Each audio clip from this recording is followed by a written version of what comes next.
The definition of asexuality.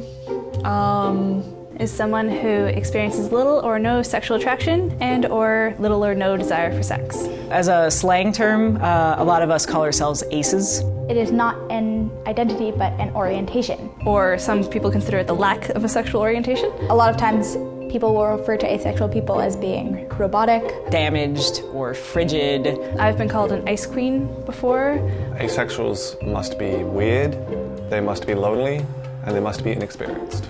Some things that people will say to aces include, oh, you just haven't found the right person yet. Obviously, you just haven't had good sex yet. Oh, you just haven't spent the night with me yet. It's my personal favorite. I get that one sometimes, and it... Another misconception I've heard is maybe you're just gay. I've heard some people even say that we're the unicorns of the sex world. Where we're just so pure and magical that we don't exist. But we do exist, and there's scientific evidence that there might be as many as 1% of the population that identifies this way. So we're here.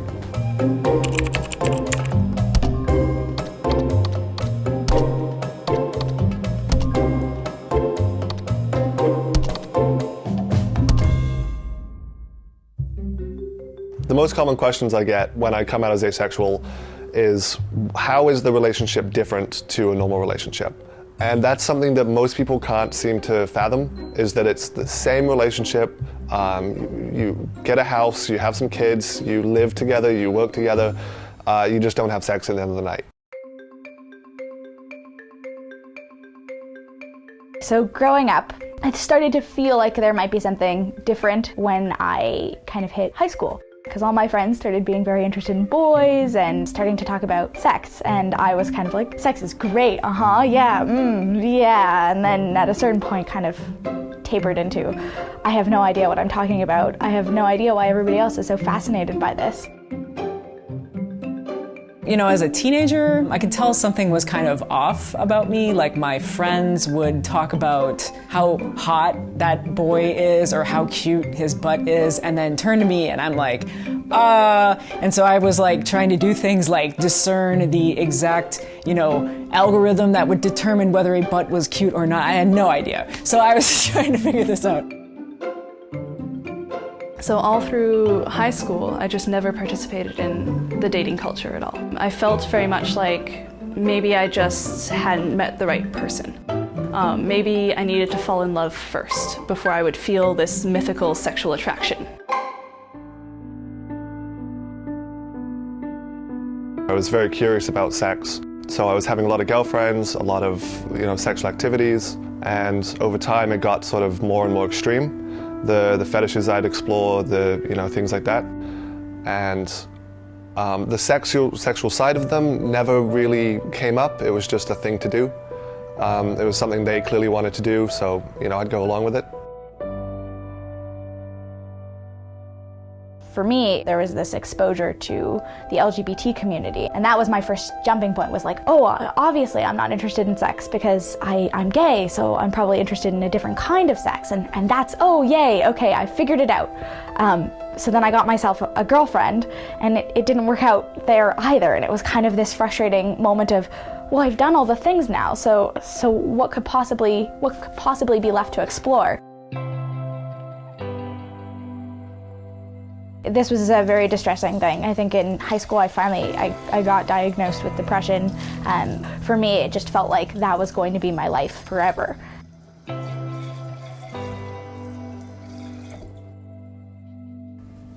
So in my first year of university, I did start dating a wonderful gentleman. I fell in love. He was a great person. Everything about the relationship was going well, and I still never felt that sexual attraction. I never felt the need to have sex. The relationship became rocky. We broke up, got back together.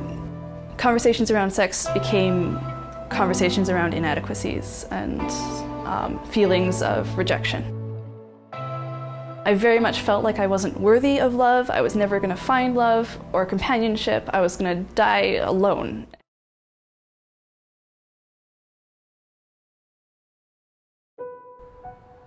When I was having sex regularly in relationships, it would ultimately become sort of a game, almost a chore that I want to do efficiently.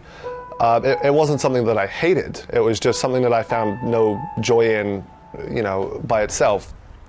Pursuing sex in a way that you're not interested in it but trying to find some joy in it is pretty risky, and it's something that I feel like people should be talked to about, because if I was told that I don't have to enjoy it, I would not have done a lot of the things that I did.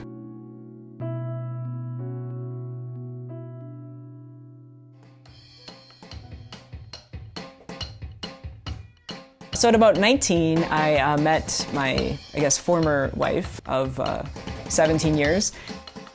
Despite how much we love each other, it's, the disconnect when it comes to intimacy was just too much for us to overcome. She felt lonely, and she felt unfulfilled, and so that was sort of brewing as a tension in our marriage towards the later years. We're now in the process of separating, selling the house, living in different apartments, sharing custody of our daughter, working out all those kinds of details. So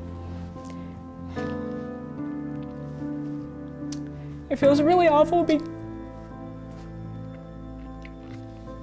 I don't know how to answer that, really. It just feels awful. No, it feels awful because I've legitimately given everything I can to this relationship, and it hurts to sort of be told that everything you can give is just not sufficient.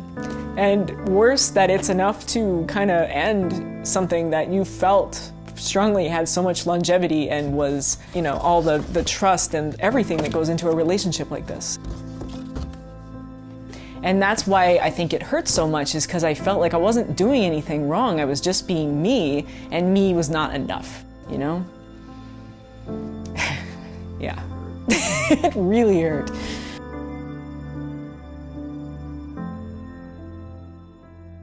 When I was in college, people would talk more in depth about their sexual experiences, and I had no interest. I did think if I did have sex with someone, that it would change that. Later on in life, I found out, no, it does not. But yeah, it did worry me. Like, I've always dreamed since I was a little girl that I would have, the white picket fence house, and to have that significant other. It worried me when I was like, oh, I don't really want to have sex, that I might not be able to get that.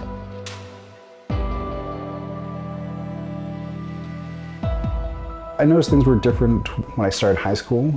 And whenever someone kind of said, like, oh, you haven't had sex, like, it wasn't something that I let get to me. And I actually felt, as a Boy Scout growing up, I felt like I had these little badges of I didn't do drugs, I didn't have sex, I didn't drink underage. And so I kind of saw it as more of a badge of pride that I wasn't just going out having sex, that I was kind of remaining pure. So it's a bit pompous, but it kind of protected me internally from any kind of assaults on my masculinity. I first heard of Asexual when I was on a website, and off to the side is a column advertising another comic. And the name of the comic was Asexual.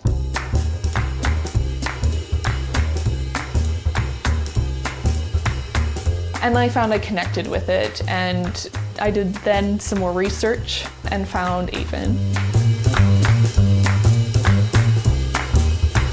What AVEN does for its members is it provides both a community for kind of self-acceptance and talking about their own experiences around asexuality, but a bigger part of our organization has always been about visibility. And the idea there is to help people who feel like coming out is too much work or too scary, or that they could get too many personal questions, that onus has kind of been taken on by a larger organization of people who feel that they're comfortable to stand up and say, hey, I'm asexual. As I was reading the descriptions of it, it's things like, has all the same emotional needs as any other relationship, just doesn't want the sex part, there's nothing wrong with you, it's a sexual orientation. I was just like, oh my God, it was the most amazing feeling, because I felt like I'm not this screwed up, broken person, it's just the way I am, and it's fundamentally part of me. What I like to say, and what felt very true at the time, was I have never heard somebody describe me so well and so on the dot, but they were describing themselves, not me. The very next thing to hit me was a sense of hopelessness. If this is who I am, then there's no cure. Hollywood and everywhere, the stereotypical scene in a movie that you see when characters fall in love, you see them have sex in some way. So even if it's not shown on screen, it's implied. They go to bed together, they wake up the next morning and cook each other breakfast or something. So I, like everybody else, has been fed this message that if somebody loves you, they're going to express sexual attraction to you.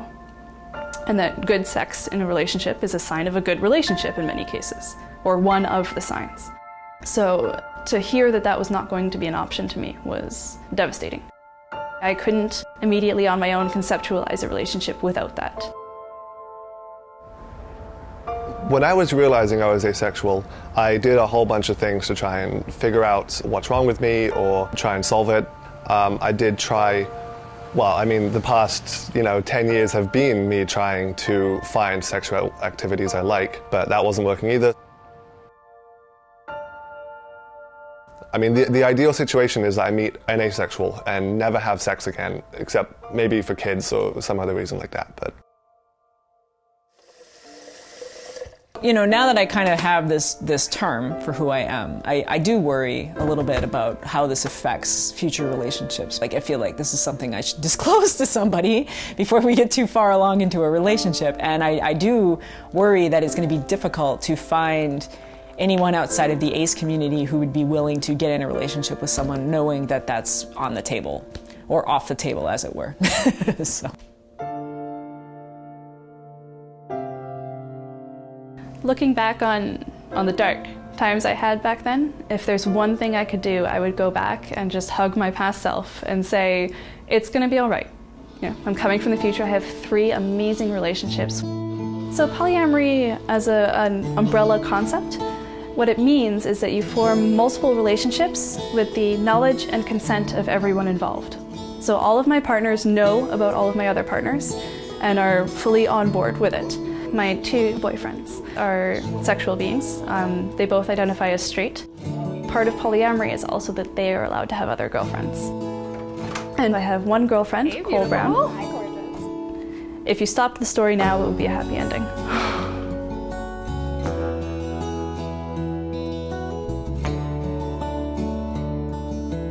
For me, I'm very lucky. When Justina and I started dating, she's in a poly relationship, and for me that was a bit difficult at first, being a monogamous person, but it just kind of felt natural to continue having a relationship with her. And then later in my life, I met a boyfriend that I now have and live with. So for me, I was very lucky that both of them agreed to continue to date me, so my life gets to be kind of this storybook filled with all this love and romance that I didn't kind of, as a kid, think I'd ever have.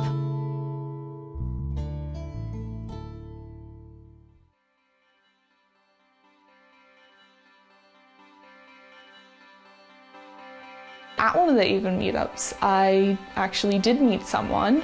I had gone to a couple, and this guy sat next to me, and we started hitting it off and talking. And at the time, I was like, oh, this person's really great. She was just the most fascinating person, very artistic, and it was very cool.